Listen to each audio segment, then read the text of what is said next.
waaw arbitre suuf na combat bi gën seen diggante bëre seen premier 5 minutes kenn daanul ñu dellu bëre waa seen deuxième 5 minutes jël amul arbitre ba leen 3 minutes si jeexate jël amul foofu li nga attaqué ay jàll Mbaye Diouf Sary Ndiago bu Kër Mari moom ba date bu soob ndeysaan loolu amul ci bëre simple yaa ngi gis dañuy jël avertissement verbal wala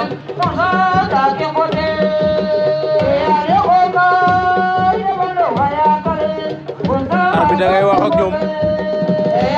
avertissement verbal pour ñoom ñaar ñëpp nee na leen bëre simple amul doore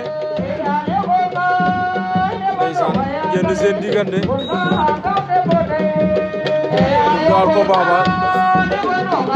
Madate à droite Mbaye Diouf Sary Ndiago à gauche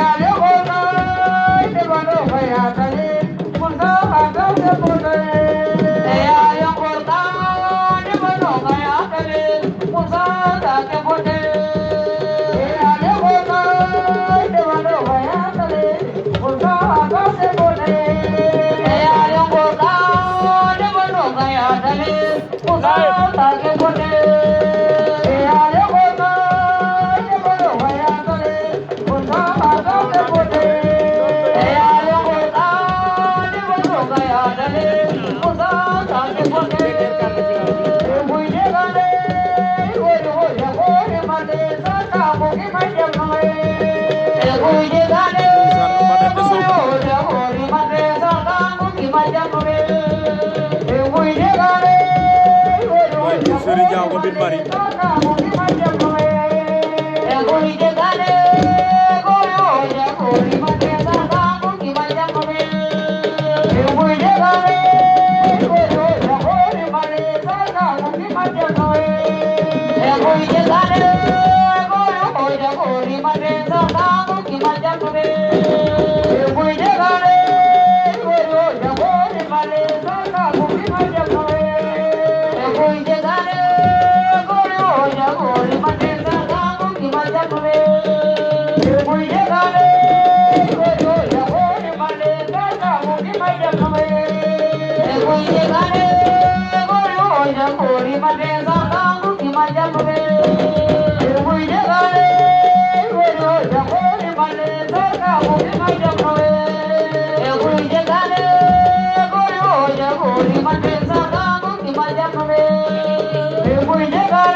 Mbaye Diouf Sary Ndiago Madate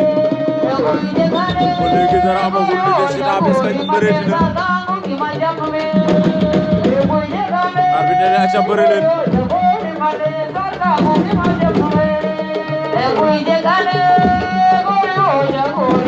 parce que temps ba jeexul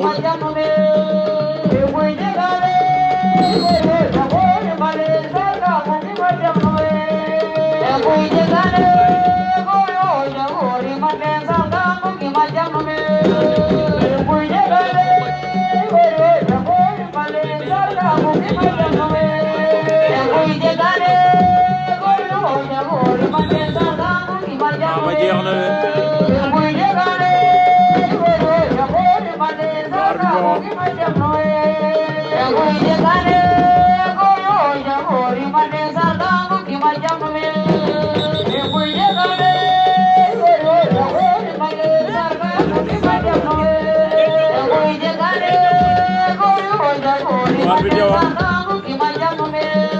waaw bin Mari daan na Madate Soop General TV, no give me that, give me the camera.